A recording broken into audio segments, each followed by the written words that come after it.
Hola, hola, buenas tardes.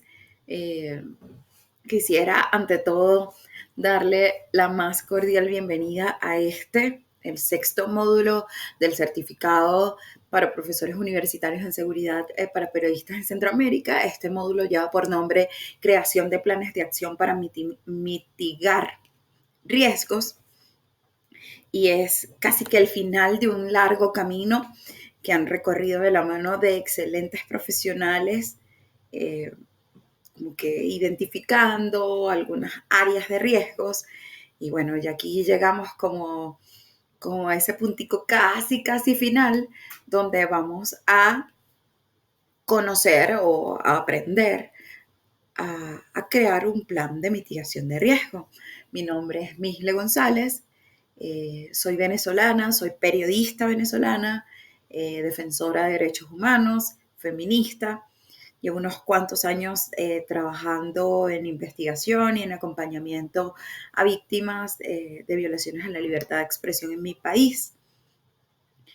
Y bueno, con todo esto, súper feliz, por supuesto, de acompañarlos y con muchas expectativas de ver cómo resulta esta interacción entre ustedes y nosotros, porque estoy segura de que va a ser un encuentro como para retroalimentarnos bien chévere. El objetivo de este módulo, o el objetivo que nos planteamos en este módulo, es desarrollar algunas estrategias que permitan la mitigación de riesgos bajo un ambiente de seguridad sin que esto afecte la labor periodística. Y para esto, o sea, para cumplir ese objetivo, estos 25 minutos máximo estarán distribuidos de la siguiente forma. Hablaremos un poquito sobre el contexto de la situación de los periodistas en Centroamérica y en Latinoamérica. Hablaremos un poco o trataremos como de centralizar ese concepto que tenemos de riesgo y que hemos estado como conversando a lo largo de todos estos módulos, de estas semanas. Esto como que para poder entender de qué se trata la mitigación de riesgos.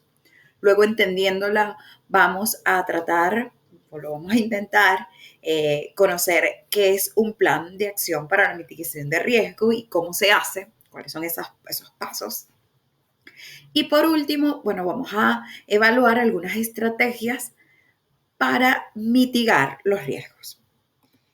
Sin mucho preámbulo, porque tenemos poco tiempo, pues vamos a hablar un poco acerca del contexto, porque muchos se preguntarán por qué si yo soy periodista, por qué tengo que hablar, o sea, por qué tengo que tener riesgos al ejercer mi profesión. Bueno, yo digo que muchos, pero la verdad es que muchos que no conozcan este oficio, porque claramente es una de las profesiones más riesgosas, especialmente en países como los nuestros. En Centroamérica y en Latinoamérica completo, la labor periodística está constantemente confrontada con una serie de riesgos específicos que ponen no solo en peligro la seguridad, sino la capacidad de ejercer el trabajo de manera libre y sin restricciones. Algunos de estos yo estoy segura de que les va a resonar en la cabeza si es que no han sido víctimas. Bueno, por supuesto, la represión, la censura, el hostigamiento y la persecución por parte de funcionarios del gobierno en varios países de la nación. Esto ha llevado a que muchos de nuestros colegas se exilien o se vayan del país, no por mero capricho, ni solamente para trabajar con internet rápido desde otro país, sino para salvaguardar su integridad física, su vida y su situación legal, porque en muchos casos incluso hay gobiernos que abren expedientes e inician investigaciones en contra de periodistas. También están estos ataques arbitrarios, las campañas de difamación, la persecución a los periodistas.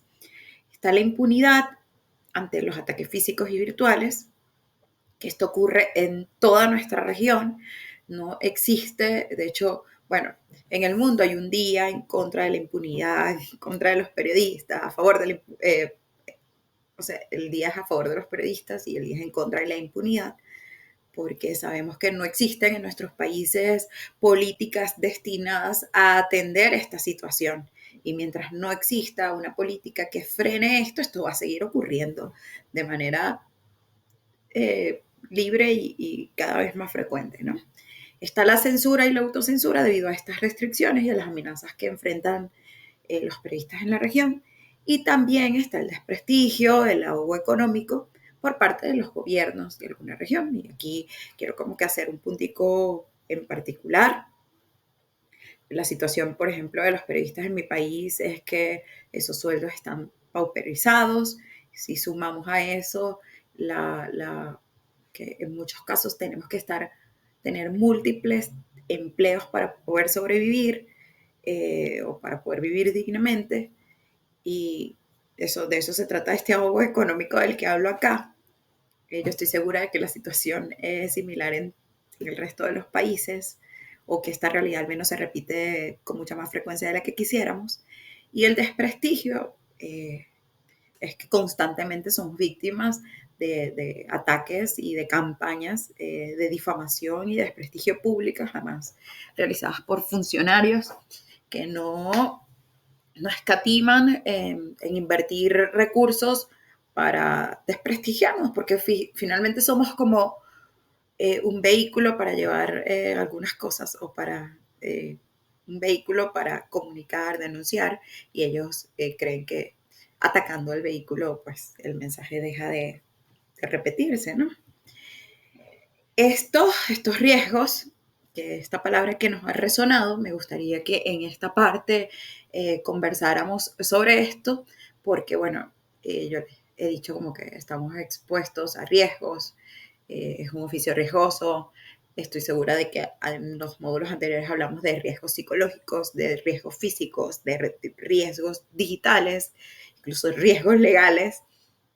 Pero bueno, yo quise aquí hacer un stop en esto y detenerme en algunos conceptos para tenerlo como bastante claro. Un riesgo se refiere a la posibilidad de que algo desagradable o algún peligro suceda. Se asocia generalmente con la decisión que conlleva una exposición o algún tipo de peligro, ¿no? Se mide asumiendo una determinada vulnerabilidad frente a cada peligro. Es decir, soy más vulnerable o menos vulnerable cuando enfrento este peligro. Entonces, eso es lo que hace que sea algo riesgoso, ¿no? Si bien no siempre se hace, porque no es que uno anda como identificando qué tan vulnerable es, debe distinguirse adecuadamente entre peligrosidad y vulnerabilidad. La peligrosidad es la probabilidad de que ocurra algo, de que ocurra un peligro, y la vulnerabilidad es la probabilidad de que ocurra daños que, sea, que suceden cuando uno está expuesto al peligro, ¿no? Es decir, soy tan vulnerable cuando me suceden cosas. Está el peligro, una situación peligrosa, pero yo soy vulnerable en la medida que ese peligro me afecta, ¿no? Y, y bueno, la diferencia entre riesgo y peligro es que el peligro es la fuente, la situación o el acto que tiene potencial de causar daño humano o deterioro de la salud, mientras que el riesgo es la probabilidad de que me ocurra un daño real y la gravedad de sus consecuencias. Entonces allí está como la relación entre el peligro y la vulnerabilidad, ¿no? Perdón, entre el riesgo y la vulnerabilidad. El peligro siempre va a ocurrir, voy a estar en riesgo en la medida que sea vulnerable a esa situación, ¿no? Entendiendo todos estos riesgos, bueno, existen algunos procesos para enfrentarlos, para evitarlos, pero en esta oportunidad vamos a hablar de la mitigación de riesgos, que es este proceso de reducir o eliminar la probabilidad de que me ocurra ese daño y la gravedad de sus consecuencias. Esto de la mitigación de riesgo implica el desarrollo de opciones y acciones que al ser implementadas mejoran la oportunidad y reducen el impacto negativo o la probabilidad de que ocurra este evento no deseado, porque obviamente nadie quiere que le ocurra algo. Esto tiene unas tres fases o categorías, vamos a llamarle fases porque hay otra cosa que vamos a hablar de la categorización, vamos a llamarle fases. Y estas fases de lo que es la mitigación de riesgos comprende la identificación de estos riesgos, la evaluación de estos riesgos y el desarrollo de estrategias de mitigación. La identificación, por supuesto, implica eh, observar e identificar cuáles son esas situaciones de peligro y evaluar la probabilidad de que me ocurran. La evaluación de estos riesgos también implica evaluar esta vulnerabilidad o los grados de exposición a estos riesgos que ya identificamos en el paso anterior. Y el desarrollo de las estrategias de mitigación comprende la implementación de estas medidas que vamos a tomar para, no es que no ser afectados, pero que esta afectación sea lo más leve posible. Hablamos de medidas preventivas, de transferir el riesgo a otra parte, a otro ente o a otra persona, aceptar el riesgo con las medidas de contingencia en el caso de que ocurran. Y bueno, esas tres estrategias de mitigación, esto lo vamos a desarrollar en este siguiente paso, que es el plan de mitigación de riesgos. Aquí hago un stop también para decir que la mitigación de riesgos surge cuando admitimos que un determinado riesgo no puede ser eliminado y que debemos convivir con él, pero en condiciones en las que no nos pueda causar un impacto negativo o el impacto que pronosticamos inicialmente.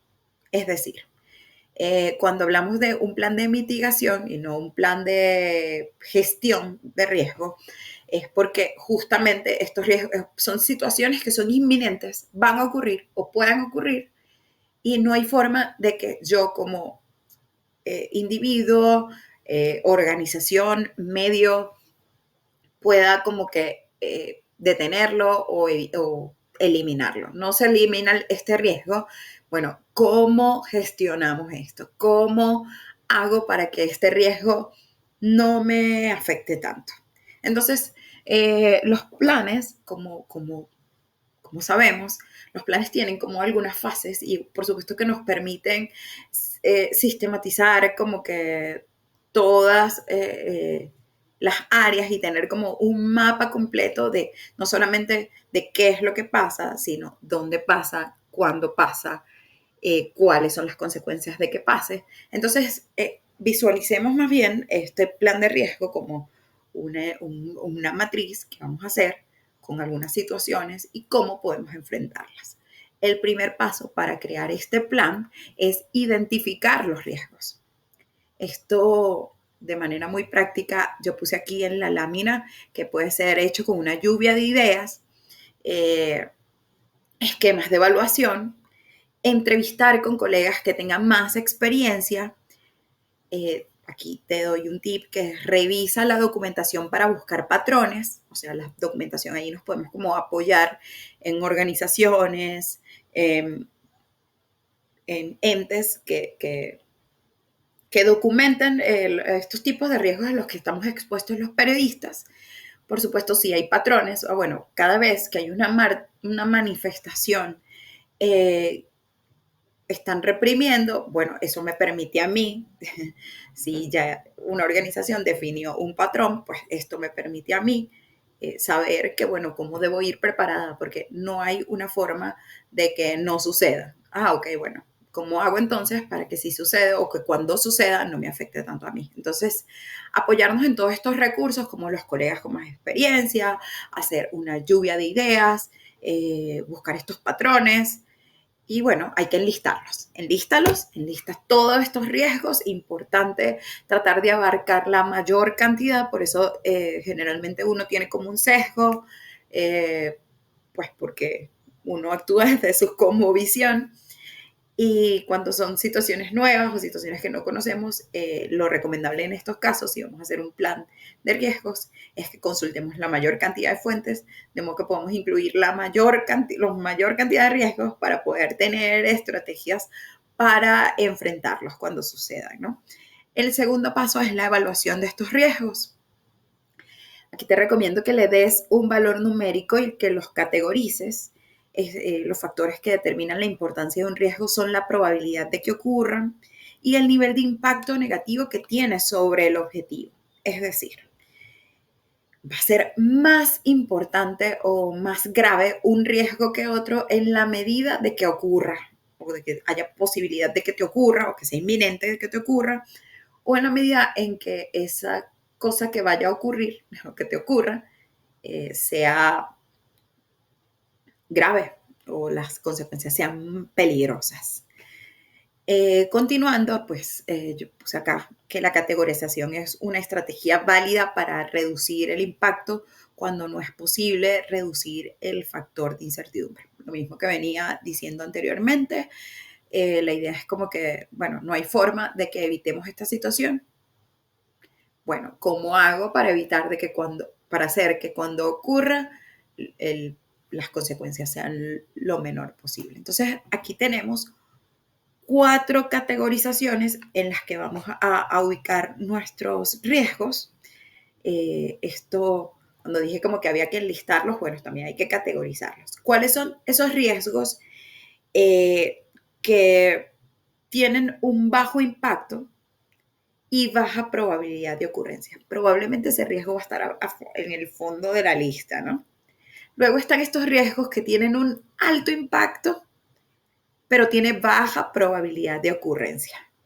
Bueno, digamos como que qué porcentaje, eso imaginándome, ¿no? De periodistas detenidos hay cuando se cubre una manifestación. Bueno, obviamente una detención es algo muy, muy grave y que tendría un impacto terrible y unas consecuencias terribles, no solo en mi bienestar psicológico, físico, eh, eh, incluso pone en riesgo la labor periodística, el material que recogí, ¿no? Entonces esto tendría un impacto alto. Pero la probabilidad de que me detengan no es tan alta, sino que es baja. Bueno, esto podría ser las detenciones podrían ser un riesgo que estuviese categorizado bajo ese ítem. Luego está alto impacto y alta probabilidad de ocurrencia.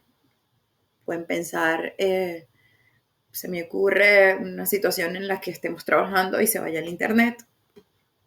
Obviamente esto tendría alto impacto porque si soy una persona que tiene que hacer entregas diarias y se me va el internet, probablemente no voy a poder cumplir con mi trabajo, pero más allá de eso, de repente puedo estar ansiosa, es mi trabajo, lo puedo perder, me puedo poner también, crear aquí una atmósfera de inestabilidad emocional que esto me genere.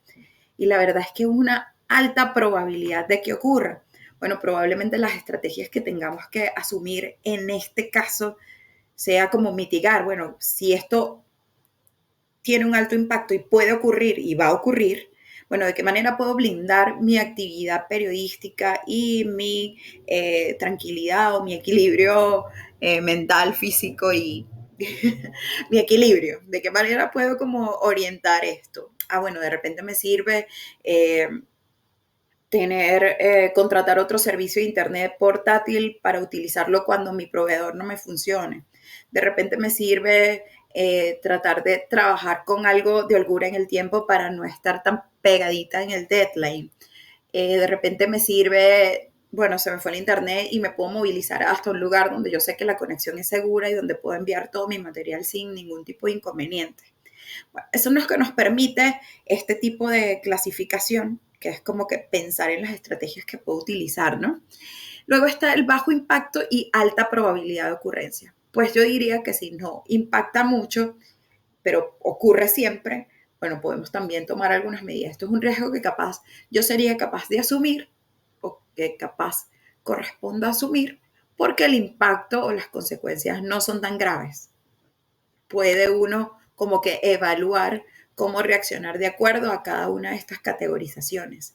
Entonces aquí hay algunas estrategias, ya estamos casi que por cerrar, hay algunas estrategias que podemos seguir para mitigar esos riesgos. Entre esos está aceptar el riesgo, evitar o eliminar el riesgo, transferir el riesgo y mitigar los riesgos.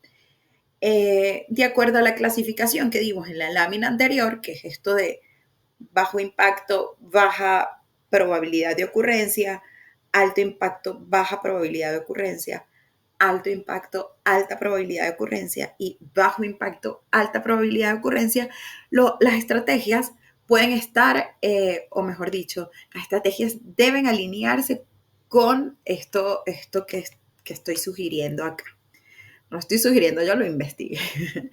Pero usualmente para los riesgos de la categoría 1 y 2, que son bajo impacto y baja probabilidad de ocurrencia y alto impacto y baja probabilidad de ocurrencia, o sea, cuando estos riesgos no son muy frecuentes, se adopta una estrategia de tratamiento, especialmente cuando la evaluación de riesgo determine que es más costoso si emprender una acción para mitigarlo o eliminar el riesgo que el costo que supone que ocurra. Eso es aceptar el riesgo. Es decir, bueno, si es bajo impacto y baja probabilidad, yo lo voy a asumir. Yo voy a ir a hacer esa cobertura o yo voy a hablar de ese tema. Sí, está esta otra estrategia que es evitar o eliminar el riesgo, y estos son para los riesgos de la categoría 3, donde probablemente no exista otra alternativa que buscar una opción para eliminar el riesgo. Recordemos que la categoría 3 es alto impacto y alta probabilidad de que ocurra.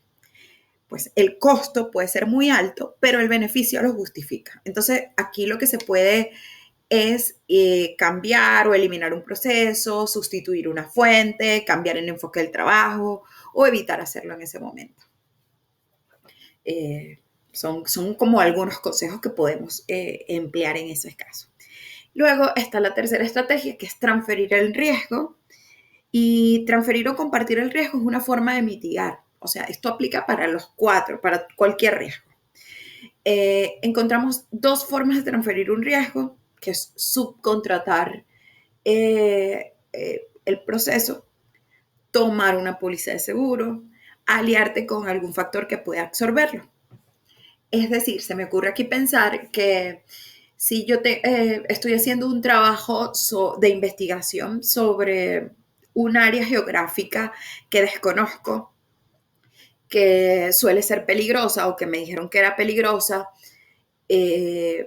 tengo un enlace con una fuente, pero ir hasta allá compromete mi integridad física, incluso mi integridad psicológica e incluso mi situación digital, porque digamos, o sea, o imaginemos, esto es un caso hipotético, que estamos en una selva y que vamos a hablar con un grupo irregular, no lo sé, es hipotético. Pues en este caso, ¿qué podría hacer? Porque obviamente es un riesgo muy fuerte, pero yo quiero hacerlo y tomar ese riesgo de cualquier forma porque creo que el trabajo lo vale. Bueno, de repente subcontratar o aliarte con alguien. Bueno, esta entrevista me la va a hacer un amigo periodista, yo le voy a dar las preguntas, él me va a tomar la grabación, o voy a contratar un servicio de digital donde yo pueda hacer como la entrevista por videollamada. Bueno, yo creo que como que aquí la imaginación para cuando se habla de la transferencia del riesgo, sin sonar egoístas, podemos como utilizar muchas cosas. Bueno, si el riesgo es que se me dañen los equipos y que estoy cubriendo una manifestación y hay posibilidades de que me roben, bueno, contratar una póliza de seguros es una buena forma de transferir ese riesgo porque va a ocurrir o puede ser que ocurra. Los efectos son altos. Bueno, que ese riesgo o el costo de asumir ese riesgo lo tenga otro. Acá, recordando que el área de la tecnología de la información también se puede subcontratar cuestiones de datos, copias de seguridad, VPNs, o sea, como para aliarnos aquí en temas de seguridad digital. Y por último, mitigar los riesgos. Esta categoría entra, o sea, o aplica para todas, pero especialmente a la número 3 y 4, que son estas acciones que van a ocurrir de cualquier forma. Y el propósito es reducir la exposición, el impacto de la probabilidad, la toma de acciones para afrontar las consecuencias con menor impacto negativo posible. Tomar medidas preventivas, hacer respaldos, cuidarse mucho, la utilización de protocolos de seguridad, bueno, un sinfín quizás de herramientas o de acciones que uno pueda tomar para mitigar estos riesgos y que bueno, que estoy segura de que muchos de ustedes emplean en su día a día, pero que capaz teniendo esta perspectiva de crear un plan para minimizarlo nos permite centralizar todas esas acciones que son para protegernos, para cuidarnos y, bueno, organizarlas, socializarlas con nuestros compañeros de trabajo, porque finalmente lo que necesitamos y queremos es hacer un ejercicio o es tener un ejercicio del periodismo o hacer que el ejercicio de nuestra profesión sea lo más segura posible. Yo no tengo mucho más que compartirles por acá. Les dejé unos materiales en el Moodle. Espero que puedan como resolver si tienen algunas dudas en cuanto al ejercicio o a la actividad. Bueno, aquí está mi correo electrónico, está mi número de teléfono, están mis redes sociales, está el grupo, por donde siempre vamos a estar en contacto. Para mí fue un enorme placer acompañarlos el día de hoy. Espero que no se les haya hecho eterna esta charla. Nos vemos el próximo sábado. Un besito.